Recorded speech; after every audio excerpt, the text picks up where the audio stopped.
ஒரு அழகான கிராமம். அங்க வீரன்ங்கிற ஒரு விவசாயி இருந்தாராம்.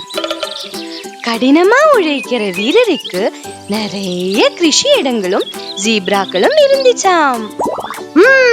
இன்னைக்கு குஷி தான், நிறைய புல் இருக்கு சாப்பிட. ஆமால, ஐயா வரத்துக்குள்ள வேகமா சாப்பிடலாம், என்ன சொல்ற? அப்படி இருக்கும்போது ஒரு நாள் ராத்திரி அவர் வயலுக்கு கரடி வந்துச்சாம்.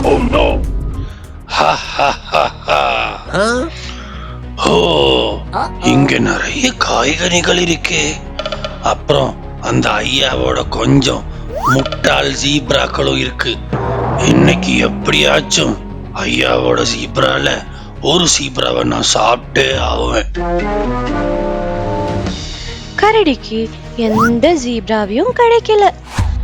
அந்த கோவத்துல வீரரோட வயலிடத்தை முழுசா நாசம் பண்ணிடுச்சு.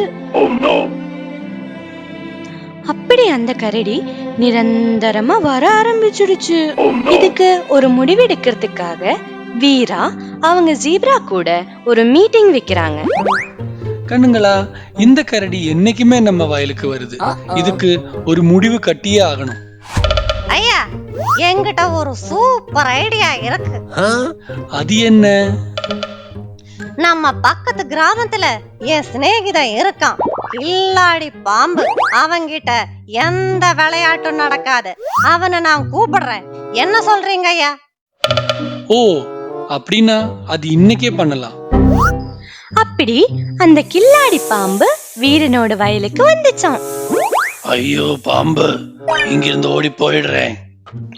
அப்படி அந்த பாம்பு பார்த்து கரடி தப்பிச்சிடுச்சு. என்னோட ஐடியா சூப்பரா ஒர்க் அவுட் ஆயிடுச்சு. இப்போ ஒத்துக்கிறீங்களா நான் ஒரு அறிவாளின்னு? ஆமா ஆமா. அப்படி அந்த விவசாயியும் ஜீப்ராக்களும் ரொம்ப சந்தோஷப்பட்டாங்க.